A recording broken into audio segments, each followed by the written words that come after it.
Les méthodes d'entreposage des balles de panique érigées après la récolte automnale ou printanière sont présentées dans cette vidéo. Au Québec, les deux scénarios les plus fréquents sont la fauche et la récolte à l'automne et la fauche et la récolte au printemps.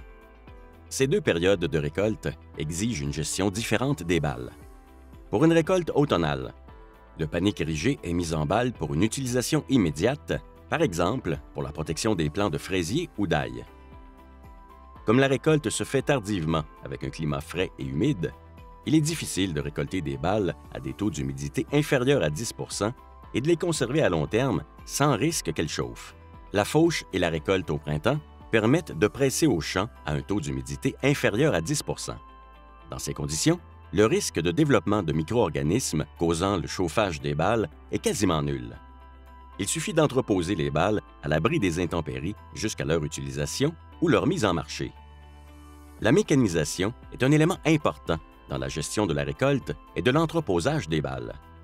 Cette mécanisation variera en fonction des volumes récoltés, mais devra viser une gestion efficace par la machinerie pour limiter les frais de main-d'œuvre et maximiser la santé et la sécurité.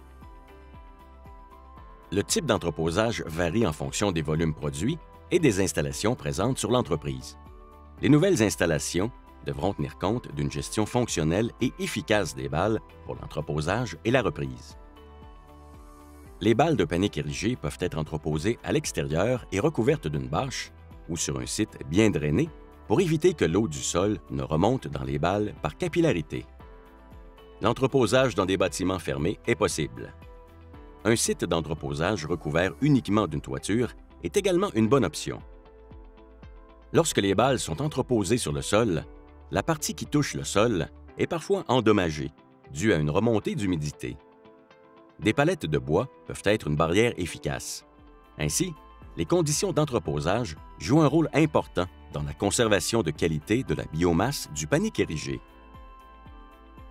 Présentement, la paille de panique érigé est utilisée comme litière pour les animaux d'élevage, l'alimentation de vaches laitières et comme paillis pour les productions fruitières ou maraîchères, en remplacement de la paille de céréales ou des copeaux de bois.